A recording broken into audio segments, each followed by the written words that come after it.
Um, Hello out there. I'm here with cartoonist comics. Um, Carl's been making comics for 25 plus years, probably at this point. Produced most recently Mother Nature, which was co-written by Oscar winner Jamie Lee Curtis. Um, and his books is Penny, Venture, and he's still working on comics, but today we're here to talk about the Comics Journal's Top 100 of the 20th Century, which we'll get to in a minute. But first, Carl, thanks for being here. And can you tell people where they can follow you, where they can find your work? Thanks for having me, Colin. People can follow me on Instagram. It's Karl Stevens Art, KarlStevens Art, ART, and also at Blue Sky. So it's the same handle. I don't have a website. I just use those for showcasing my work. Sounds good. And Carl's work can be found anywhere that comics are sold, bookstores, comic shops. It's been a while since you've done the self-published route, right? I mean, mostly it's books with spines at this point. Yeah. I'm chasing the advance money, big publishers. So yeah. Although, I mean, I think about self-publishing a lot. I might do something later this year, like Floppy issue 2. I did a comic book called Floppy, actually like 5 years ago now. So I have enough for a second issue just of smaller random stories. Anyway, we're getting off topic. It's okay. It's definitely a topic that seems to be on the minds of lots of cartoonists, kind of taking control of their own destiny as far as publishing goes. It makes sense now, especially even more with the the tumult that's going on in the direct market. Getting direct to consumer is very appealing outside of all the mailing. Yeah, I mean, like that's always what's held me back. It's just the trips to the post office. So because otherwise it does make sense. I mean, if like you have a bit of a following and like it is actually like remarkably easy to make money. That's self-publishing. I mean, I can think of a couple examples of people who do that. I mean, like Simon Hanselman seems to be, like really good at that. Alex Graham too, I think, that's pretty successful self-publishing thing. So, True.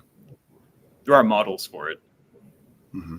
But yeah, going to the post office with it sucks. I don't know. I'm sure in 5 years I'll be doing that exclusively. Yeah. Well, I'll hold up the cover. We're talking about the Comics Journal number 210, featured the 100 best comics of the 20th century, English language only, and really North American only. British stuff was excluded unless they did it for the U.S. market. We're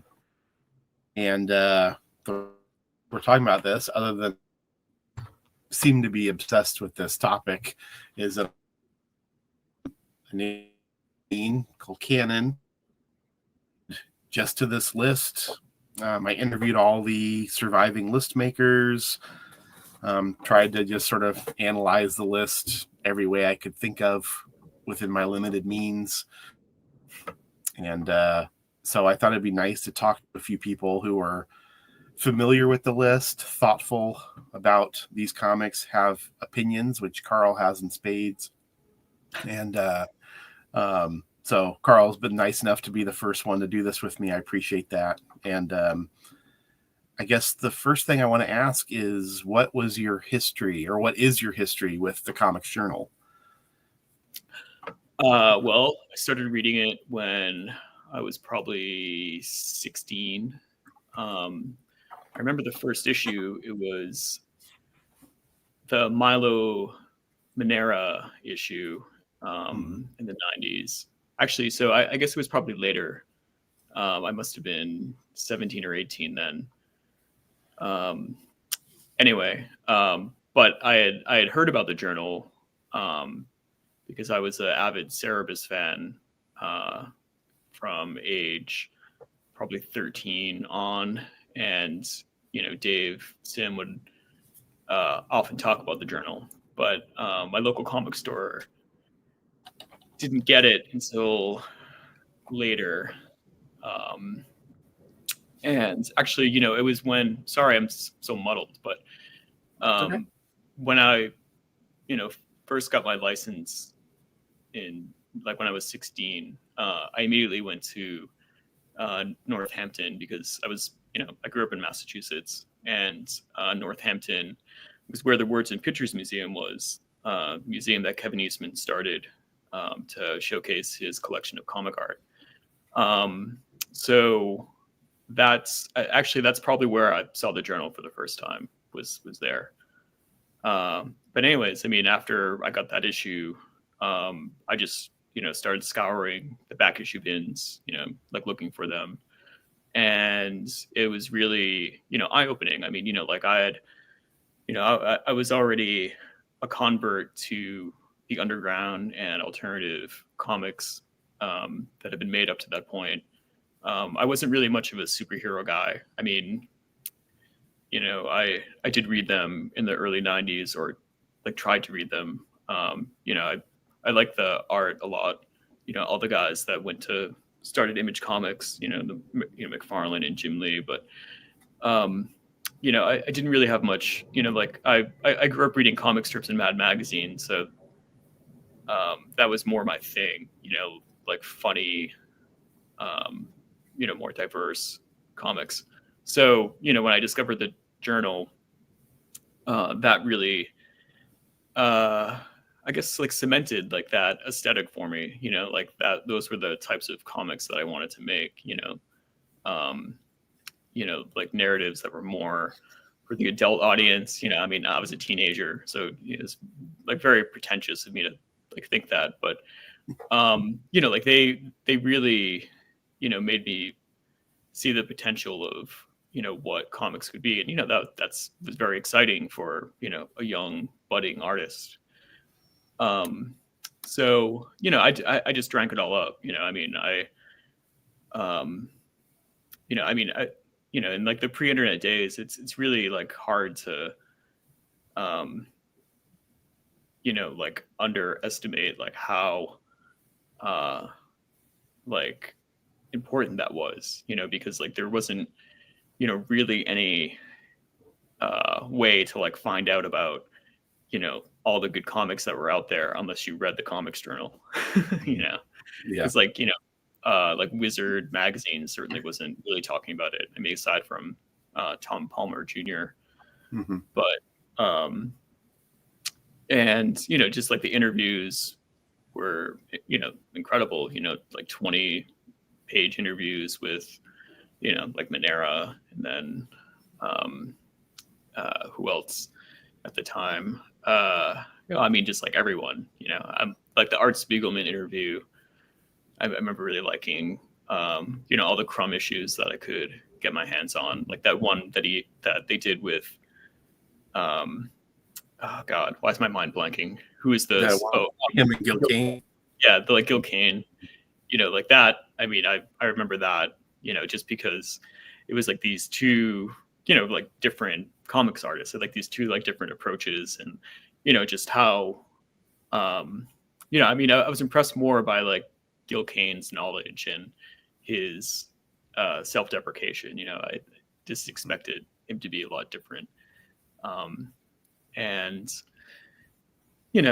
I did get like how biased they seem to be, like always just promoting the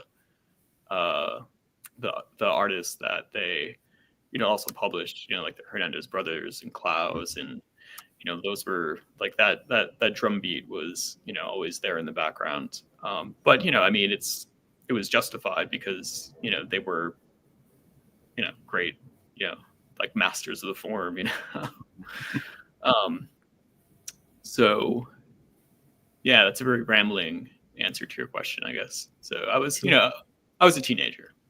Yeah. And then, The I continued until, I mean, it's like to this day, but of course.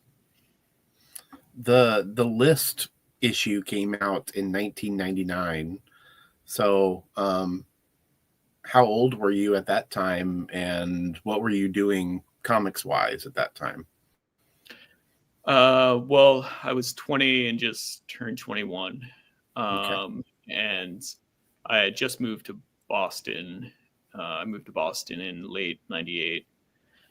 But I moved here to go back to art school. So, I was like more focused on that, I guess, my studies. But, I was always drawing comics. I just self-published this truly awful comic called The Natural Selection that I never talk about, and only bring it up because you tease me about it. Yeah. But like I didn't finish it. I'd planned to make it this 250 page thing. So when I decided to go back to art school and move to the city, I just like forgot about it. So I was doing probably more autobio stuff. I mean, but I was doing them as like newspaper strips. Like I spent a couple of years trying to get syndicated. Again, like my like pretensions as a young man were really like just off the charts. So I was like doing that on the side, while doing like my schoolwork. But I do remember that issue. I mean, I bought it when it came out, and I was definitely, I agreed with like most of it, but there were massive holes. I mean, being like the Cerebus fan I was, that was the most glaring one to me. Mhm. Um, Have you revisited the list over the years? I mean, has it been something you've thought about, or that you've just caught a glimpse of? I'm not saying you study it every year, but have you just like come across it and looked at it, or had you sort of just kind of buried it in the past and forgotten about it? I think more the latter. Mhm.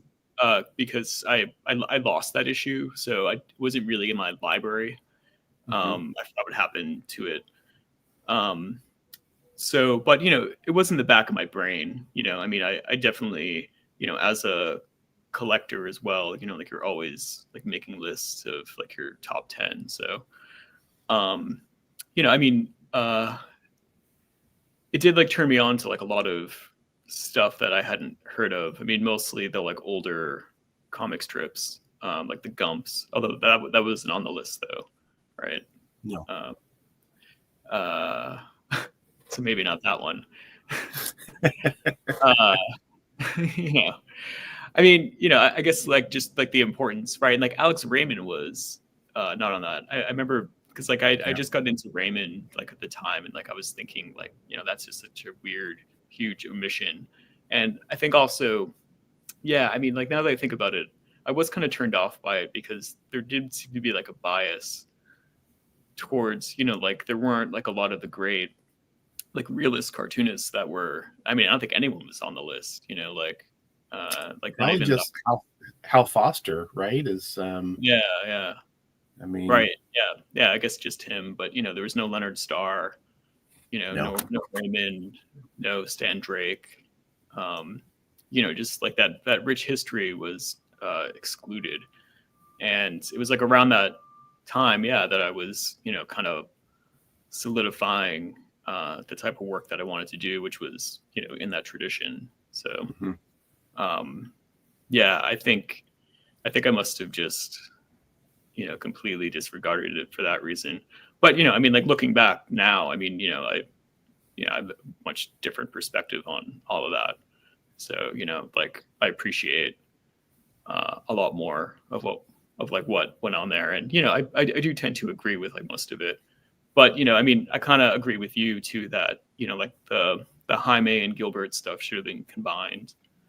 Kurtzman, should have been on there just for, a couple things, like Mad and probably, like the Jungle Book, maybe.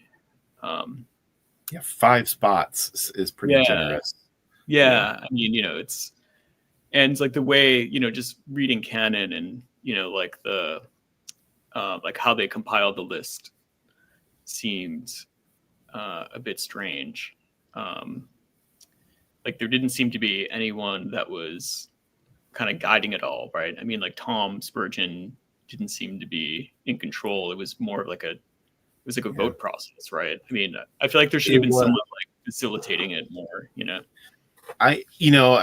Obviously Tom Spurgeon passed away, so I wasn't able to talk to him, but my suspicion is that he was the one who was guiding everything. But because we don't have documentation, or at least I wasn't able to access any documentation, the hand is invisible. It's sort of like, because in the introduction to the list, he talks about this whole process they went through where like we compiled the votes and then we consulted scholars and experts, and I don't really think that happened. I think they compiled the votes, and I think probably Tom was in the office at Fantagraphics, and I think him and Gary Groth and Kim Thompson and maybe whoever else was around just sort of hammered things out, so I think the process was they probably used the point system or something as a starting point, but then I think they did not have a problem moving things around.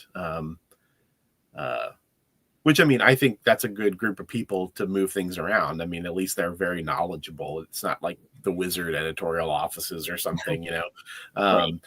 But no, it wasn't like a sight and sound poll where, there's, 1,000 directors and they're, just letting numbers, dictate what happens, and it falls where it falls. I think they did have an eye towards,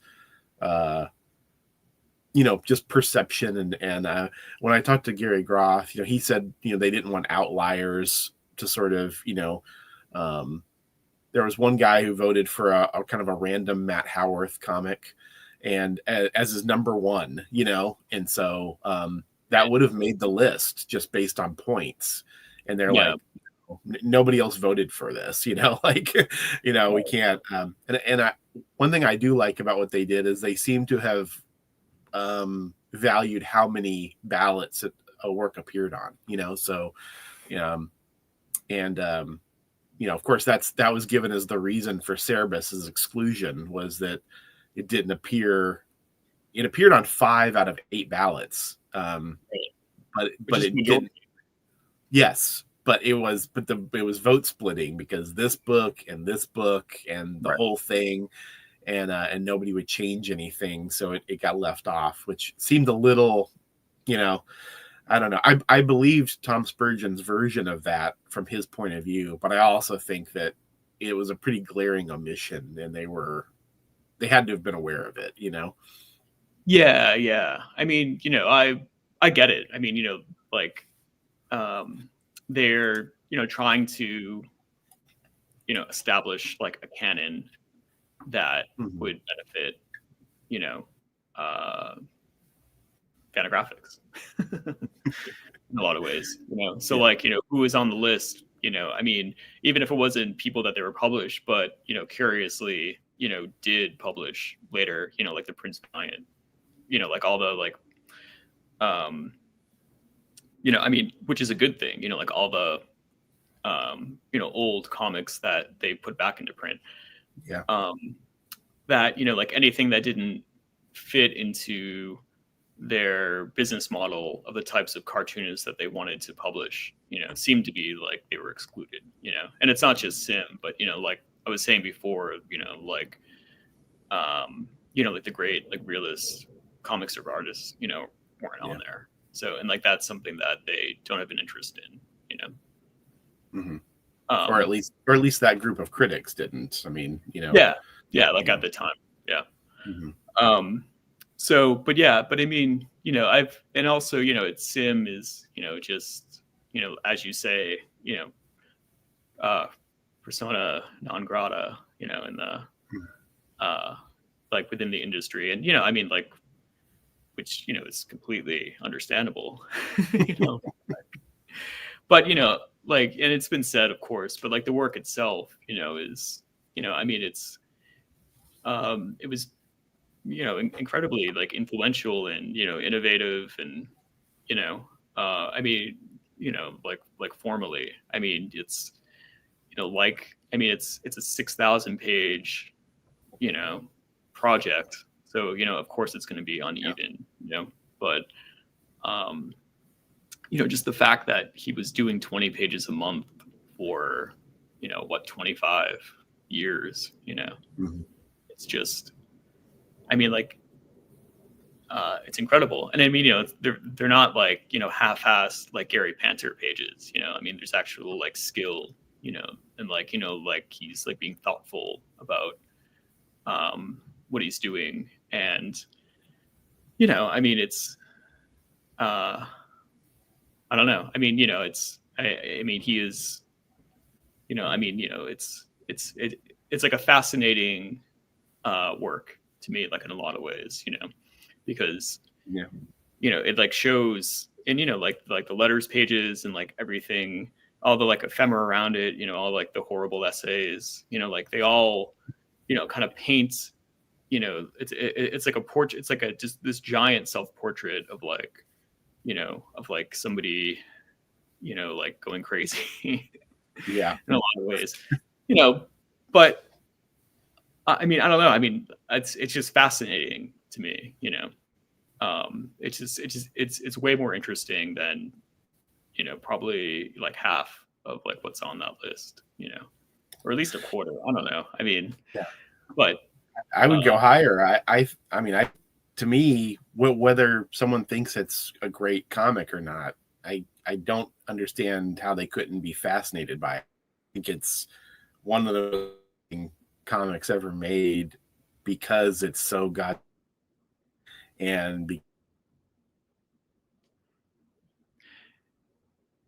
yeah. Oh, Colin, you're breaking up. You're frozen, actually. Okay. Can you see me now? Yeah. Could you just repeat the last thing you said? Yeah. It's a fascinating document of, his personal evolution or devolution, depending on your point of view. I mean, he's, it really is. It's not a life story really of Cerebus, even though that's what it purports to be. It's really the life story of Dave Sim, and absolutely. And also of the direct market and of, personal expression in comics and self-publishing. I mean, there's all these aspects that it sort of, it's weird because he was allegedly telling the story of this character, and he was doing all these parodies of things that, probably haven't aged very well because people won't remember the reference, but that stuff is almost to the side, right? It's really more just this massive creation that kind of eventually consumes him. But you're right. There's just incredible craft all throughout. And actually, yeah. Okay. Oh, sorry. Like, I don't mean to interrupt, but like Please. that word is always, like the word craft is always stuck in my craw because it's such like a comics centric word. Like when you talk to art historians, they don't say that like Michelangelo had great craft or that like Raphael is great craft. His like drawings are great craft. They say draftsman, he's a great draftsman. So I think that we have to stop saying craft because if I'm not mistaken, like that word started to be used as a stand-in for draftsman because of James Kochaka in like the 90s. So, but it's not like a correct term for like draftsmanship. I mean, you should just stop using craft and start using draftsmanship again. because that's what it is.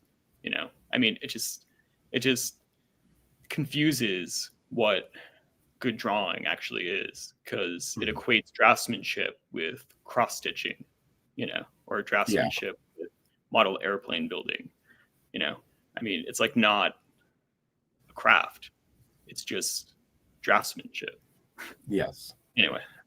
Yeah, no, it's a good point. And I know how strongly you feel about the sort of realist tradition and illustration, and how it's marginalized in comics. Yeah, but like you can also apply draftsmanship to, to like Harriman, for instance. Yeah. He was a great draftsman, Of course. He wasn't a realist. Yeah, or like Charles Schultz, yes. Beautiful fluid line, that's great draftsmanship and Yeah. craft. I mean, so it's like a level of like amateurness that, I get is like appealing to like some people within the comics world, because, like they want to keep the world small, and like separate, but it's not, I mean, like drawing, there's like a history of like drawing, that like goes beyond like, the 20th century, and I feel like we have to use the like proper language of that, and not just be, just use this weird cult language that was like developed, especially by someone like James Kochaka, who I like, is a friend of mine. I've known him for a long time, but I mean, I'm pretty sure he started saying craft instead of draftsmanship as a way to like, degenerate good drawing. Yeah, the craft is the enemy. Yeah. I mean, he's right. Yeah, I mean, you couldn't be using that word. Yeah. All right. Well, with that in mind, let's get into. I kind of asked you to pick out a few things on the list that I guess that you wanted to talk about, and maybe a few things that you had a problem with in the list. So we'll start positive. I have your list. I assume you have your list. Do you want to pick one to go first? Well, I guess Peanuts. I mean, that's I came to Peanuts. Well, okay. I mean, I like read it, when it was in the newspapers growing up in the 80s and 90s, but then I didn't really appreciate it until I discovered the reprints of the Great period, which, I think is probably 1956 to 73, maybe. Okay. And it's just like that period of the work is just, I mean, it's been said a million times, so I feel stupid saying it, but I mean, it's like poetry, I mean, there's just so much beauty in each individual strip, and they're like funny and like just often like depressing, especially like in the late 60s, there's one strip that always sticks out to me from 1968, and it's of like the Red Baron, and like the setup is that he just found out that the like girl that he likes went off with like another man, and then like the punchline is it's like hard to like he like has to turn around, and the punchline is because it's hard to fly with tears in your eyes. And I mean, like, to like get away with that, like in a newspaper, it just, I mean, like, it's incredible that, he was able to have that like depth, in just like the 4 panels. I mean, like, it really is, it's like similar to like Crazy Cat, which is, it's just, it's just this like simple, these like simple ideas, like drawn in this, like seemingly simple manner, you know, that that are just like gut punches. I mean, I feel like Peanuts is deeper than Crazy Cat in a lot of ways. Maybe because it's more contemporary and it's more, I guess, accessible, you know. But there's like a real purity to it, but also because it was so commercialized, and you know, like that's how I, you know, like grew up seeing it. You know, just all the MetLife commercials, and you know, like the TV spots and all the merchandising, and you know, but like despite all that, like the strip itself, you know, was just very artful and like beautiful. You know, it's like amazing. I mean, he was such like a true artist that, you know, it didn't matter like all the commercialization that was happening around him, you know, it just kept him pure, you know. That was like his one outlet, you know. It was number 2 on the list. Were you surprised at the time that it was that high, and how do you think that's aged? I wasn't surprised. I mean, like you know, I'd known that like, you know, that like Peanuts was great, but like I didn't know like how great it was. And like how has it changed for me? I just 25 years later, how do you think that placement at number 2 holds up? You know, do you think that it's too high, you know, not high enough, just right? I mean, I think it's just right, or it should be number 1. I mean, number 1's Crazy Cat, right? Yeah. So, I mean, yeah, I guess it goes back and forth between those two for me. Although, I mean, you know, I was rereading like the top 5 that I gave you, and I don't know. I mean, like sometimes I think Crazy Cat should be even lower. You know, I mean, because it is, you know, there is like he, you know, obviously, you know, like Harriman created this world, and you know, he such like an innovator with composition and the use of language, and you know, his drawing style, and you know, like all the components that go into making a great comic strip.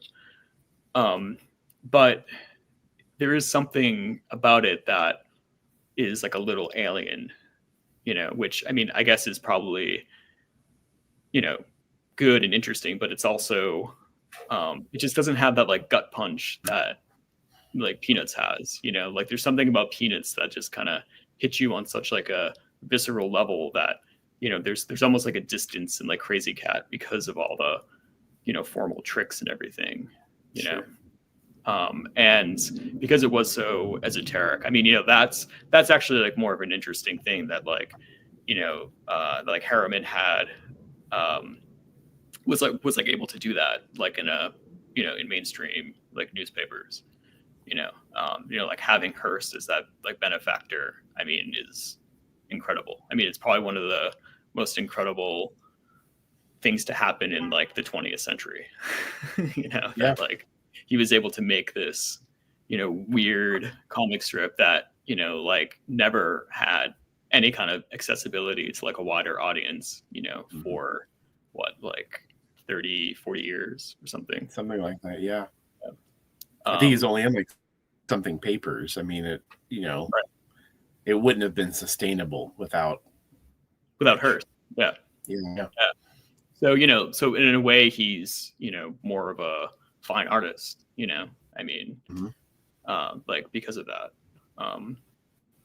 So, but I think because of what comics are, you know, being like a commercial medium that, you know, can and like should appeal to as many people as possible. You know, I mean, it's a populist like medium, and I mean, I think that's one of the great things about it. You know, because it is, you know, print.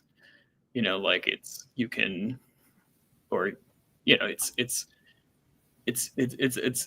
you know, something that, you know, contradicts like a lot of my thinking that, you know, I think that comics should, you know, look more towards like fine art, but at the same time they shouldn't discount like how great the accessibility of comics are. And I mean, I think that's like the biggest strength, is that like, you know, you are able to, you know, reach, you know, millions more people than, you know, like an art gallery would. Sorry, I know it's boring. Like, you can walk No, away. no, not at all. Just adjusting something over there. So agree with you. So like in that sense, you know, like I think that puts Peanuts higher for me, because he was able to, you know, do these beautiful, you know, artful comics, you know, and with that line, you know, that like beautiful like draftsmanship, you know, just also make them accessible, you know, to like, you know, hundreds of millions of people. So I mean, that's no small trick, you know, to be able to do that. Yeah.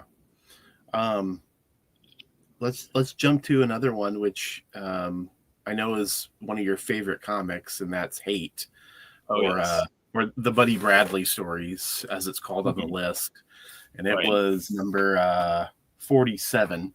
So I guess it included Hate, and it included the stories from Neat Stuff about the Bradleys. Right. Yeah. So you shaking your head, so clearly you think it should have been a lot higher. So. Oh yeah. I mean, at least top 10, you know. I mean, it's one of those rare comics that I can reread over and over again. I mean, you know, I have those, you know, 30 issues or so. I should know the number. Like memorized, you know. But like I could pick up a random one today and like, you know, just find something else in it, or just, you know, I would have to finish reading it, you know.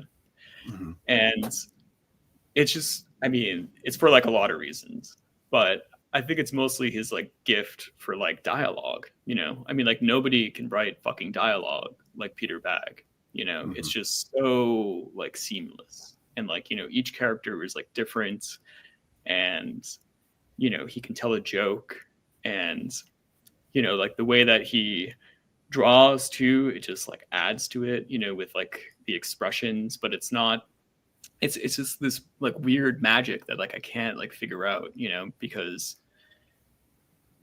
it just seems like it, you know, like it like shouldn't read as well as it should. Like you like if you just like saw like the art, you wouldn't. I don't know. I mean, actually, it's like hard for me to like, because it is so like ingrained, like in my brain, that like, you know, I can't even, you know, articulate like why it's like so good. But I mean, you know, I think it's just, it is something about like just like his writing, you know. I mean, there's just so much like comics writing that is, or it's just bad, you know. I mean, it's just like stilted and like not funny. And I mean, part of that's like the pacing as well, you know. I mean, that's something that I, you know, liked about Cerebus, is that like, you know, he just had this gift for like timing, you know. I mean, like that's kind of the core of what makes great comics, you know, is that, you know, able to, you know, time it so that, you know, like the dialogue just flows from like panel to panel, you know, and it's not just you're overloading like all this, you know, boring dialogue in one panel. And then, you know, I mean, like an example, like any of like the EC, you know, comics, you know, just it's, you know, I mean, I like a lot of the artists, like the EC artists, but, you know, just having like, there's no concern for like how like the dialogue like moves the eye, you know, across the page. It's just like front loading it, and then like a little drawing, you know, to like, you know, illustrates it, and then you know, on to the next panel, the same thing. But there's like a flow to like, you know, Peter Bagge's work that is there. Like, you know what I'm talking about? Help me not sound like an idiot. No, not at all. I think, yeah, to me, he's one of those guys. I'm always been curious how he works, because the stuff reads so seamlessly that you would think he must be planning this out pretty meticulously, but it doesn't read like it. It doesn't read like it at all. I mean, you know, you'd almost think, well, he's just sort of winging it here. No, but it feels so well constructed. I just find that hard to believe. Yeah, like there is like a real structure to it. I mean, especially as like Hate went on. I mean, like the first 6 issues, you know, he was just getting his footing, but then, you know, once Buddy becomes like the manager for Stinky's band. Mm-hmm. I think that's when he, started to think of, like the series as like a whole, and like, how stories could just like develop and like reconnect. And I mean, I'm sure like that part was just, he was kind of making it up on the fly, but he seemed to have like a larger vision, after those 6 issues, like maybe 4 or 5 issues, I mean, it's just like, you can tell that he's like thinking about like future storylines or like things connecting. I mean, I'm sure he would like deny all of this and think that I'm, like an asshole. Yeah, But you're probably right. but like, there's like a real vision, there. And of course, like there's the superficial stuff that it's like a snapshot of Seattle in the '90s, but like I feel like that's so like beside the point, like it is just about like the richness of the characters, I mean, like especially like Buddy Bradley, he's such like a great like everyman, like in the way that like Charlie Brown is or something, Mm-hmm. and I mean that's so rare, and it's hard to do, as well. So it's also one of the rare comics that was on the list in that it has continued on, sort of. He did the Hate annuals, and then he recently did the miniseries. Right. So it's sort of continued on for as many years now as it had run before, and in terms of the character, more actually, I guess. Do you feel like the work that came after the list enriches the legacy, or do you think that it waters it down? I think it enriches it. I mean, I like all the annuals. I mean, I wish he had stuck with it. I mean, I get it. I mean, like, you don't. I mean, if you work on something for, I mean, I can't imagine. I've never worked on anything for, Yeah. like the 10 years that he did. Right. Hey, Mm-hmm. or like a little less. But just having those annuals that were just little snippets of what was happening, and like, aging, Buddy, and everyone else. I mean, it was almost like a tease, because like he like wanted to know more about what was going on with the junkyard, and like you want to watch Lisa and Buddy's kid grow, Harold. Mm-hmm. Like you want to, I mean, I wanted more, and I mean, like in this series that came out last year too, I mean, I thought it was just as good, I mean, except for his inking, I wish Mm-hmm. like he got like Jim Blanchard or I mean, like I almost wrote him and asked if I could, like I could ink whatever he does next. Yeah. He used inkers on the second half of the run of Hate. Yeah, it was Jim Blanchard. Yeah, I mean, like when it went to color, I think he used Jim, right? Okay. Yeah, I think you're right. Yeah. Yeah. I prefer the early issues where he's doing everything. Mm-hmm. But I know at that point they were trying to put stuff out, and obviously Jim Blanchard is pretty incredible, so you couldn't really ask for a better guy just to pitch in as an inker. It's pretty amazing talent to draw on. Yeah, totally. I mean, not to. I mean, it's just, I don't know. I mean, like there was like a fluid line to like the early stuff. I mean, Yeah. I don't know. I mean, it's just weird how that kind of went away. I mean, maybe he just didn't care anymore. Maybe he was looking at Gary Panter too much. One of the other things you had on here on your 5 to talk about was Robert Crumb. He's on the list at number 9, number 10. He's on number 10 for his work in Weirdo. You also mentioned his work in Hup and the story Walking the Streets that's in Zap. What did you want to say about Crumb? There's ways I can see him being formative to you and ways I can't see it, so yeah. What do you have to say about Crumb? Well, I mean, he's someone that I got into early. Like I was a teenager, but I always kind of rejected the like early stuff. I just thought it was, kind of masturbatory, like nonsense. In the way that like Gary Panter is or something. Like I didn't think it was. They weren't as like cohesive, but I've like come to like appreciate it more now. So I mean, like that period of like the 80s through, I guess, like the early 2000s, that's when the Walk in the Streets, which I think is his masterpiece actually, that I think it's 11 or 12 pages, right? And it's about his brother. And I might be misremembering it, but I swear I read some interview where he said that he thought about expanding that into something, but he just gave up. Like it was going to be like a story about his brother, which would have been incredible. I mean, but yeah, I mean, I think like just once he started drawing from life, and I think that just like improved everything. I mean, it like expanded his aesthetic, and like the stories that he did in Weirdo, well, like the adaptation of Nausea is like right up there. I mean, that just seemed like like such a departure in a lot of ways, but also evolution for him. Like the Philip K. Dick stuff, but like Moto Day stories, are like hilarious. And I mean, he kind of, I mean, he was always like a cultural critic, I guess, in a sense, but like that.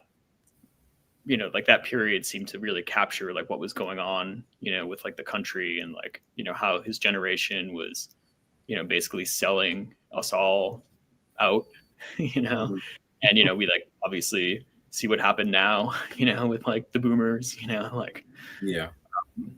I mean, it's just like he saw like the writing on the wall with like all that stuff. And so it's, I feel like it like did something to like his work, like really sharpened him. And like, he had gotten sober or like stopped smoking weed, and I feel like, like that, and also, just all the life drawing too, I mean, he did do it before, of course, looking at the early sketchbooks, but it just seems like he like did it more, like this, like the portraits and like just like the drawings of interiors and like landscapes. And, like he was just thinking about, like depicting like the world around him more. And I feel like it just enriched his work in, ways that he, didn't know before.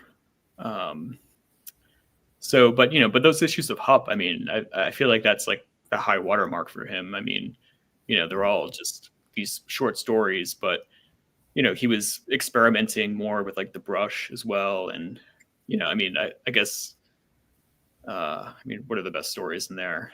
Yeah, I mean, I like that superhero story that he did. It was such like a funny parody of like the industry of the time. Like, and like the flaky font stuff, and yeah, I don't know. Like, why is this surprising to you that I would like it? Well, it wasn't surprising to me that you'd like it. I guess just Crumb, he looms so large at this point for certain people, and then there's sort of a generational drop off, right? There's, younger people have sort of turned their back on Crumb. That's just ignorance, though. Well, I think it's putting the artist.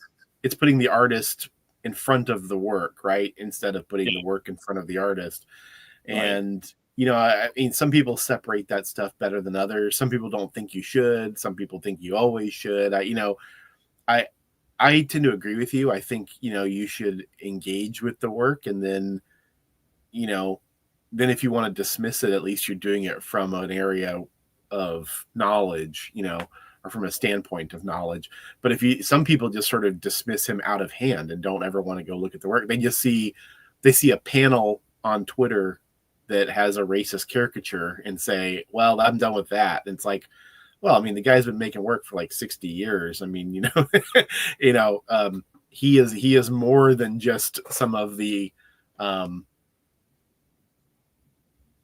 trying to think of a way to put it, but he's more than just offensive imagery, or but I do get the viewpoint of someone saying, hey, I think he's a piece of shit, I don't want to engage with them. It's like, that's your personal preference.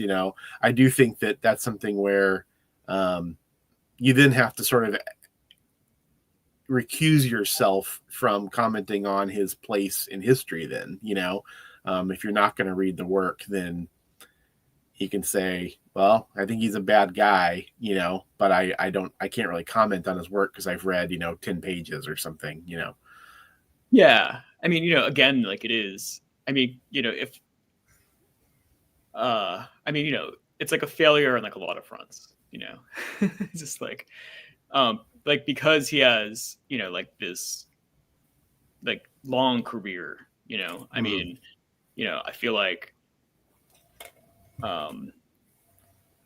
he isn't taught the way that he should be taught, or like his work isn't taught the way it should be. And, I mean, I mean, okay, well, stepping back, I mean, you should always, I mean, I'm definitely of the opinion that you should always separate the art and the artist, because, speaking from personal experience, artists are complete assholes, and there isn't like a saintly one amongst us. I mean, I can't think of one artist that has like, a pure soul. And especially like white artists, too, because, there's all the privilege and like just like the nonsense, of like being, a white artist, that it's, like, I think like the Angel Food McSpade stuff, was of its time in like a lot of ways. And, I mean, I feel like it's like the like least interesting part of his work. I mean, it is, I mean, I understand that, he's commenting on, like racism, like print racism, and like the history of the like dark history of comics that like doesn't get talked, like talked about enough, just like all those like, just racist early cartoons that were in newspapers from, like the 1800s up until 1970. I mean, it's just, it's like incredible, like just, how much race hate was like in the cartoon world. I mean, like Harriman, like did like didn't he? I mean, it's like, like Winsor McKay, like, Will Eisner, like there's like so many like cartoonists that like we hold up, as, but like, they just have like all this racist shit. Whereas, I mean, like Crumb was, like making fun of that in a way, I mean, well, like that's what he says, I mean, I mean, so yeah, I mean, I mean, I feel like, children, in their 20s who are looking at comics like need to, be less uptight and, look at the work in like a broader, way, and like, in like a, I mean, especially if they're artists, I mean, like you shouldn't look away at anything, you should take everything in and then, digest it and, like have it inform you or not inform you. I mean, like, it's to like not look at something because of like a knee-jerk reaction is just stupid, Yeah. There's about to be this big biography is about to come out by Dan Nadell, and there's going to be a little tour around the country. He's more accepted by the establishment than he ever has been. His work is in galleries, and it goes for big money. But yeah, there is this sort of dismissal by younger people. How do you think he's going to be? What do you think the reaction is going to be to him with this tour he's going on, and into the book in general? I don't know. I mean, probably exactly what you said. I mean, I feel like anyone over 40 is going to think it's, are excited, and anyone under 40 is, like, who's this guy? or, just have like the knee jerk reaction. But, I mean, I feel like eventually, like Picasso was like the greatest example of that, like he was, Picasso was like a horrible, horrible human being, just like countless affairs, just like brutalizing like women, just all the rest, but like a lot of that's like forgotten, but like, he's still like in museums, because he was a great painter. I mean, Edgar, like Degas, was like a famous anti-Semite, but like, he is, like he just was in a, giant show at the Met last year, Manet, Degas, it's just like, any like personal, views that like artists have. I think, if they were a good enough artist, like that shit just gets forgotten, So, I mean, I think Crumb will probably be held up. I mean, like his work, if we survive as a species in the next 100 years, but that's another debate. Like his work will, I mean, it'll be about the work. It like won't be about him. I think maybe, but again, it's like, Angel Food McSpade is right fucking there. Yeah, exactly. So, but I mean, okay, go ahead. No, sorry. I just had one more thing about Crumb. Do you think the fact that he never books, he the only graphic novel he's done as an adult was the Book of Genesis, right? Which, looks fantastic, but most people just sort of ignored it, seemingly, but all his best work is done in the short form. Yeah. And, that's just not how people really consume comics nowadays.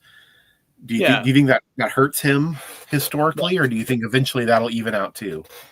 I think that'll even out because, I mean, it's, like the form that we get comics, changes, all the time. I mean, this like book length graphic novel idea, is what, like 20 years old.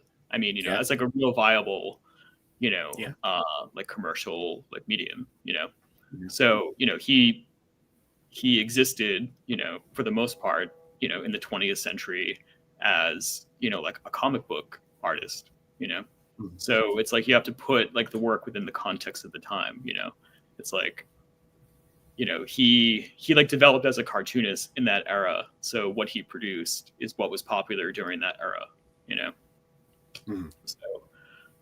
So I don't think it'll hurt him, I mean, I think, I mean, like that's just the type of artist that he was, I mean, I think it's harder for somebody like in our generation because, we like started at like the end of that era and like had that in mind of like doing like floppy comics or like, even comic strips. And then kind of, our like early days of being professional was when, graphic novels started to happen. And so, we had to like, rethink like our approach to the medium, to be like commercially viable, I mean, like I'm like my career, like my early career was kind of an anomaly in that sense that, I did one longer book and then, and like I thought that was going to be my trajectory, when I did like the Xeric book in 2005, I thought I was just going to keep doing longer graphic novels, but then I got hired to do a weekly strip, which was, a throwback, to like a previous, time. But, I was getting paid to like do comics. So, I did it and I, developed a way to do it. So, but like doing the graphic novel was, always the pressure because, I'd see my contemporaries who do graphic novels and they were getting more attention. And, like you're always competitive in a lot of ways. Mm-hmm. So, I mean, so it just kind of, that's now I'm like getting off on. Yeah.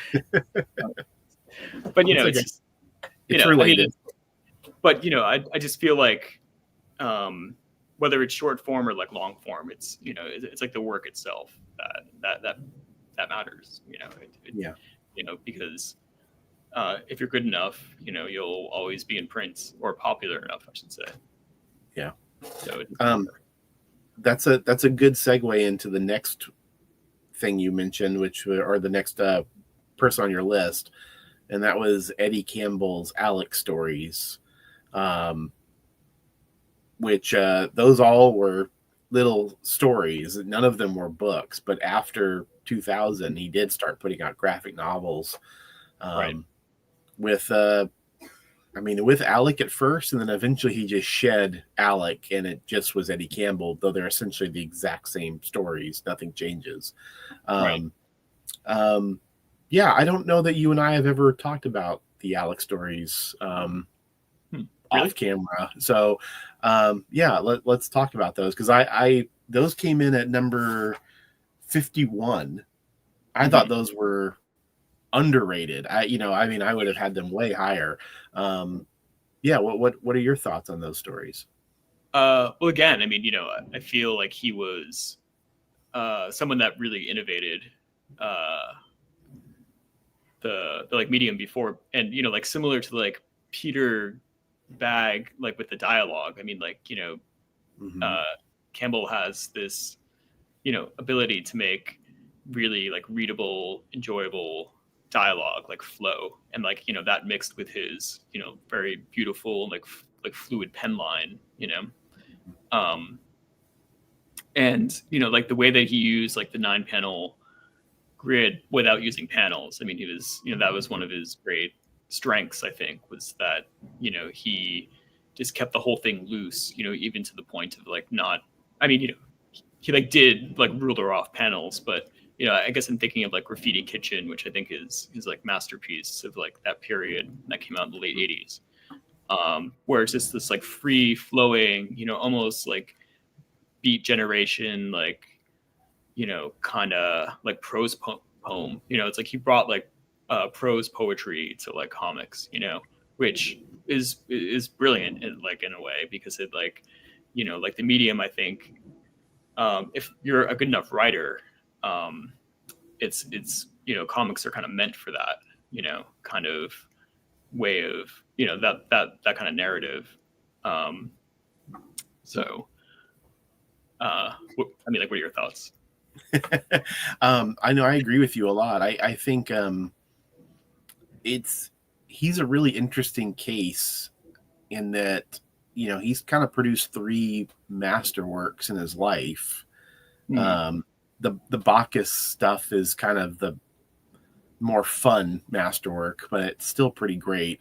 And then obviously From Hell with Alan Moore is Right. just a phenomenal book, and possibly the peak of both of them, which is really something to say. Yeah, And actually, like to that point, I mean, I've been thinking about that a lot, about From Hell and about Alan Moore, and like Alan Moore really is only as good as his collaborators, I mean, and I mean that seems like an obvious thing to say about any kind of comics writer that doesn't draw their own work. Although Alan Moore can draw. I mean, I love those early 2080 strips, but when you look at his other major collaborations like Watchmen and V for Vendetta or whatever, like there's like I can't get through those, like really? I just I mean I've never finished Watchmen or V for Vendetta, and I think it's because David Lloyd and what's his name, Dave Gibbons. Yeah, and Dave Gibbons, the two Daves, like they're just not as good as artists as like Eddie Campbell. Like they're not as good as like storytellers. Like there's like a stiffness to like their work that, and like I don't mean like the quality of their line. I just meant like there's like something static about their storytelling, whereas like Eddie can really tell like a fluid, interesting story. I mean, he's like thinking about he's just thinking on like a deeper level, and that just so enriches the the like story itself, and I mean that's one of the great disappointments actually of the 20th century that isn't on the list either, is big numbers. What like Bill Sienkiewicz seemed to have like a similar thing going on, as Eddie Campbell, like interpreting that work, like there was like a flow to it that I think was lacking in like the other Alan Moore collaborations. So, but I mean, really, like From Hell is like a Eddie Campbell book, I think, more than an Alan Moore book. So I think it's good that his name isn't on the cover anymore. Yeah, I wholeheartedly disagree with a lot of that, but I do think it's very interesting. Okay. Okay. But no, well, I mean, I do. Like, tell me how you disagree. I'm curious. Well, as far as being as good as his collaborators, I do agree with you about that, and I think he would say the same thing. I think Alan Moore is the guy who he's the exception that proves the rule. In general, I think you and I are probably on the same page that we think the auteur cartoonist as being the optimum way to produce work. In general, the best work has been produced by a single creator. And I think that the reason I say he's the exception that proves the rule is because I think he has achieved a level of synthesis with his creators that most writers just aren't capable of, or aren't as lucky in their pairings as he has been. Though I think he takes advantage of his collaborators in a way that most writers just either aren't capable of or aren't willing to do. And so for me, like personally, I love Watchmen. I love V for Vendetta. I think From Hell is a superior book to both. But I do think those are both masterpieces. And, Dave Gibbons is a guy who's never made anything as close to as good as Watchmen is. I mean, not even nowhere close. David Lloyd either, frankly. And I think it's the pairing of them with Alan Moore, the coolness of Dave Gibbons is what makes Watchmen work, frankly. How sort of clinical and detached it is. Well, and, because I mean, okay, sorry. Finish. No, go ahead. No, please go. Well, no, I was going to say that like Gibbons and Lloyd and even like Brian Bolland or somebody, like any of like those guys, like they're just they're like illustrators, like they're not like cartoonists. True. I mean, like they don't have like a cartooning vision. So I think like that's like a huge limitation, and it does disservice to Alan Moore. And I guess like that was my point. Is like those guys are basically, I mean they're like hacks. Yeah. They're like not artists. Yeah. I mean I like Bolland more than like the three of them, but I mean if like you read, I mean like Killing Joke is better because it's he's he's like being forced to be a good storyteller.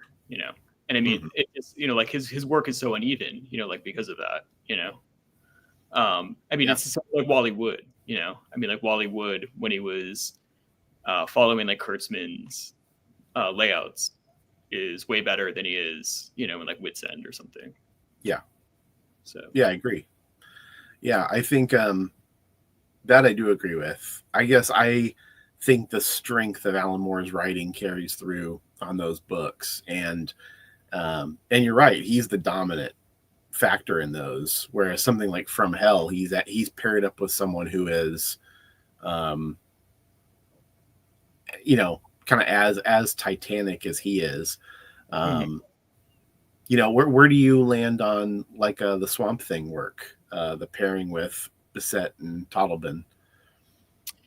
I mean, I like it more than I like Watchmen and V for Vendetta. And it's because of Bissett and Totleben, because they were like they like took more chances like visually, and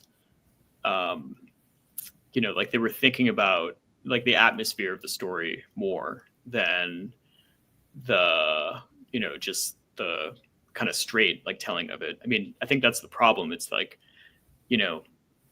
Bissett, like those drawings are like so like there's like an organic, like kind of gross, like earthy quality to like just like the compositions themselves, like all the like weeds and like the like water bubbles and just like all this like nature grossness like drawing that like added something to what the text was, and it just makes it more interesting, like there's just something like just so like just boring and like clean and like clinical about like Dave Gibbons' work, that it's just not, like if like Todd McFarlane like drew Watchmen, I feel like it would be way more interesting because it's like a it's like this, it's like a wacky approach to like a wacky idea, Yeah. I don't know. I mean, there's just something too like conservative about it, like for me, it's just like too bland. I mean, like there's like a blandness to like Dave Gibbons that I just feel like does a disservice to like the story, Interesting. All right. Yeah. Okay. Well, now I'm the one who's guilty of the digression. I'm sorry, but so we're doing a disservice to Eddie Campbell. So we are. Yeah, we should be talking about his work. Yeah. I mean, let's talk about Alec. Yeah.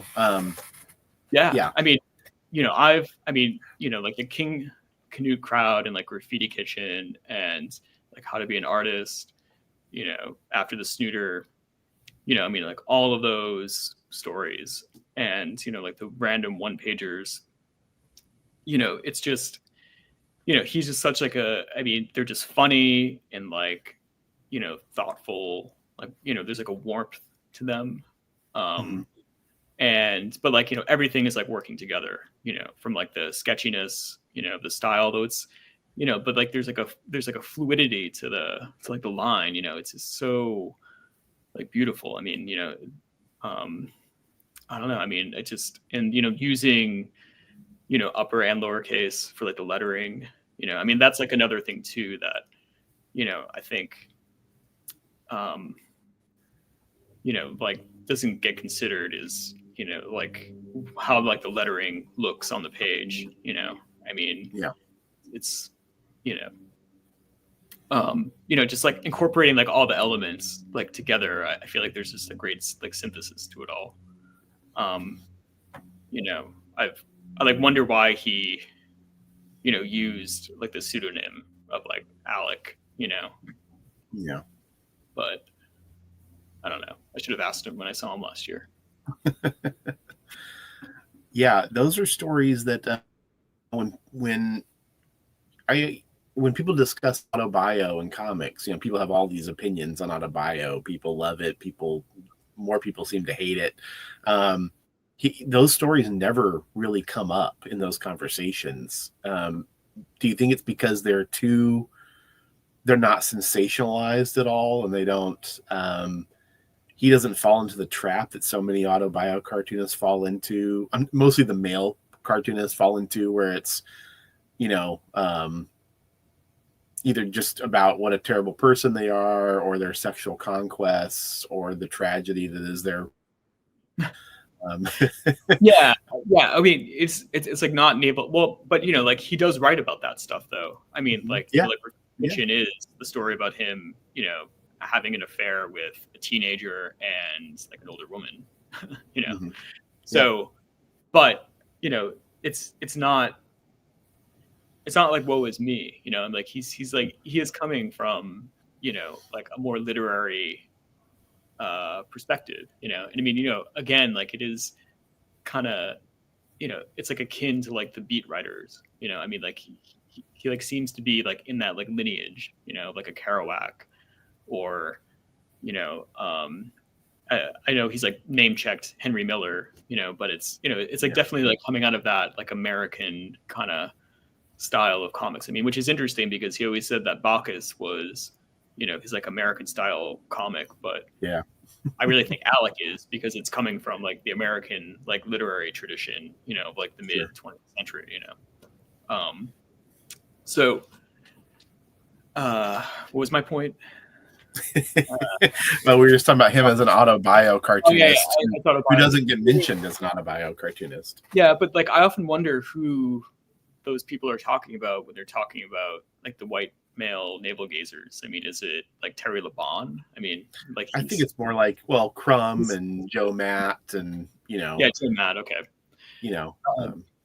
But yeah, I mean, I feel like there needs to be like a reevaluation of like all of like those autobio comics from the 90s.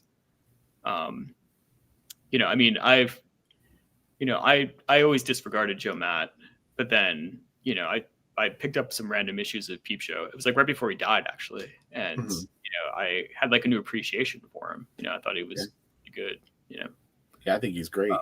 Yeah. And so, but like, so like different than like Eddie. I mean, like, cause Eddie, I mean, I don't know, maybe he's just too like outside of, like what, a lot of conservative critics consider comics to be. I mean, like that's the problem with like, a lot of comics criticism is that it's just so conservative. It's like they're only evaluating it within, like the last 100 years, tops, really only the last 50 years, of like comics. It's like they're not, seeing the like larger influence of like what's going on. So it's like, someone like Campbell who is like, pulling inspiration from all different kinds of like media and like not just comics. I think it's it's like hard for some of these critics to like really articulate that, because like they just don't have the language for it. But I think it's also like a I mean craft, they just think craft, not draftsman. Craft.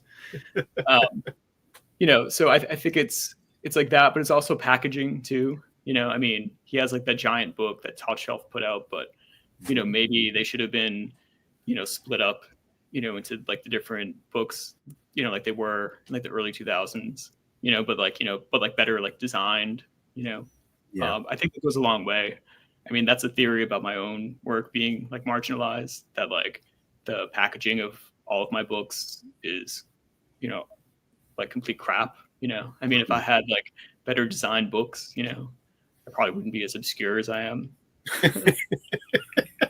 So like that goes a long way. But I mean, I feel like Eddie has like that same problem, it's just like keeping the stuff in print, but in a way that's attractive, I mean, that's the problem that we all have. It's just keeping it all in print.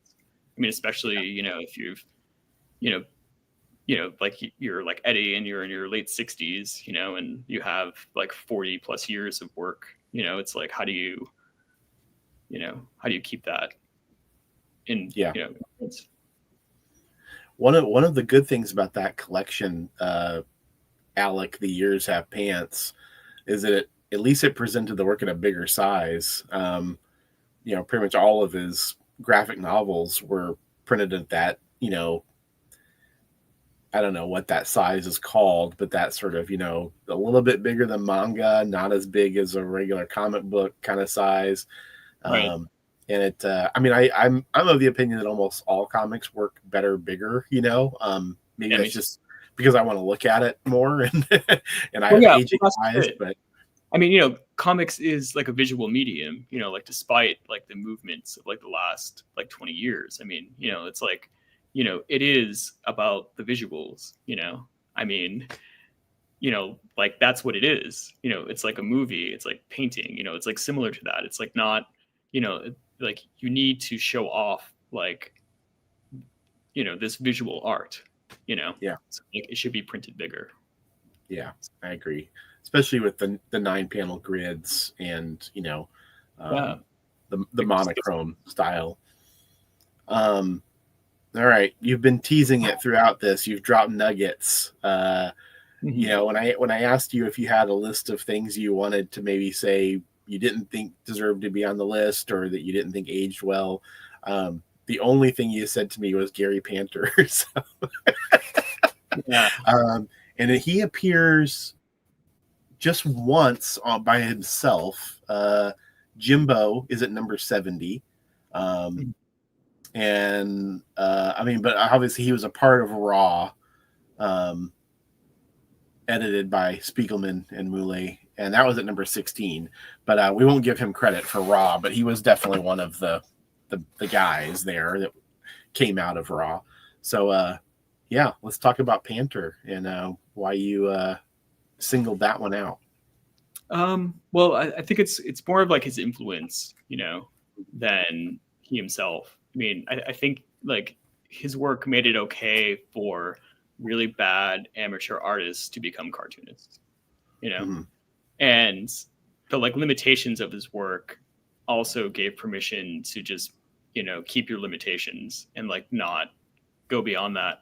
But also, I mean, I feel like there was something very fashionable about his work that was just, it was just about like the surface. He's like a very surface oriented cartoonist, in a way. So I mean, he's like similar to like Dave Gibbons, for instance, or like Brian Bolland. Like he is just, just doing these drawings that are supposed to look a certain like a certain aesthetic, like the so-called punk aesthetic of the late 20th century. So like it's just so like based on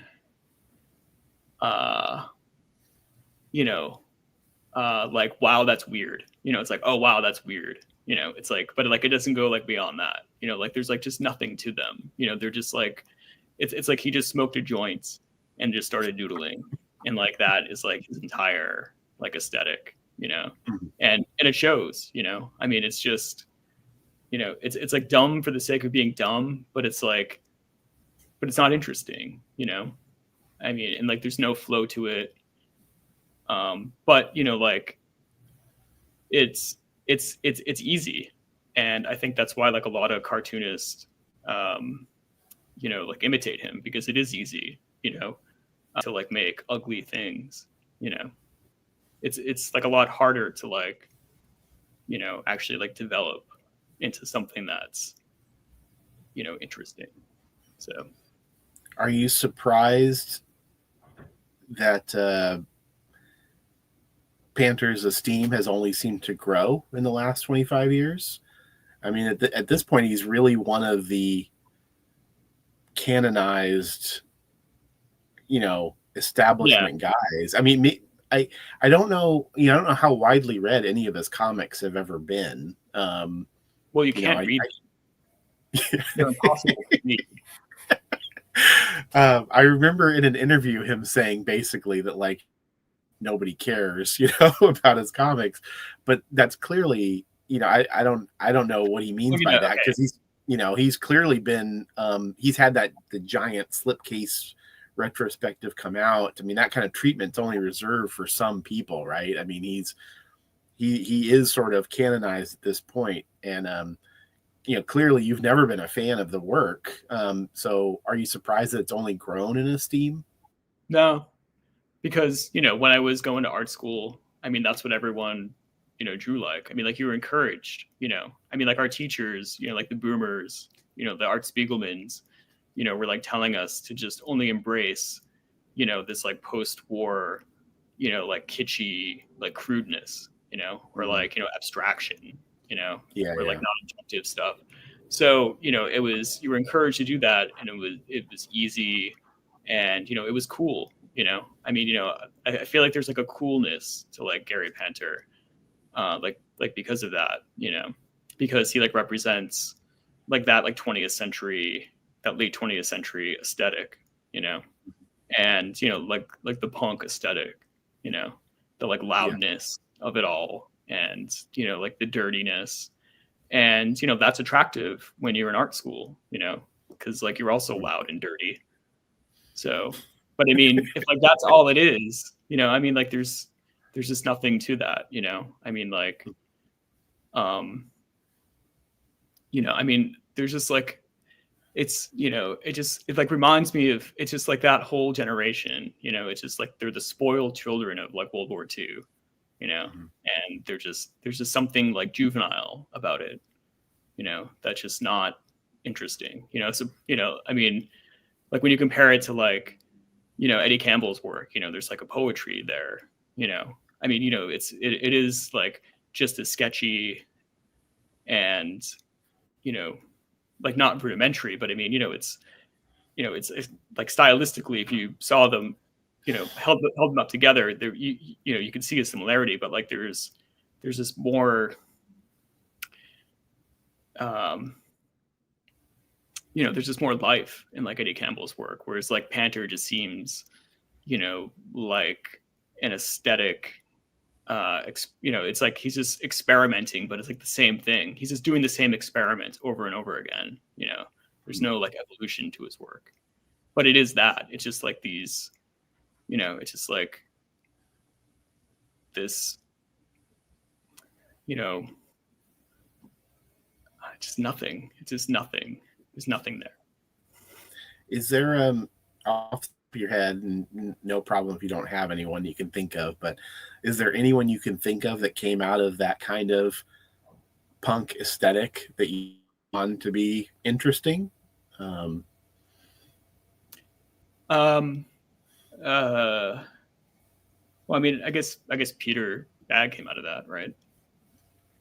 Kind of. Did he ever identify him? I mean, I know he first appeared in Punk magazine, but he's not a punk, right? Yeah, I mean, I guess I'm just not a joiner. I mean, I just feel like anyone that like, like just like I just don't like imitators. I mean, I like artists who are like more singular. Who like, kind of like do the opposite of like what's popular. I mean, that is completely like 100% like my work. It's like, when I was coming up, and like I still feel this. It's like, I feel like I just want to be the opposite of what everyone else is doing. It's like I want to be the opposite of Austin English, because I just feel like it's just vacant. It's just, and it's just ugly.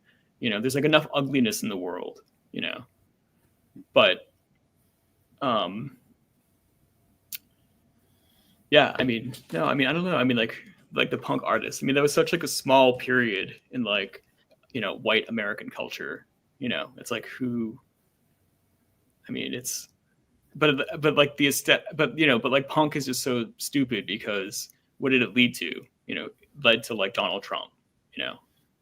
I mean, like, and like so much for like the movement. So much for like not selling out. It's like.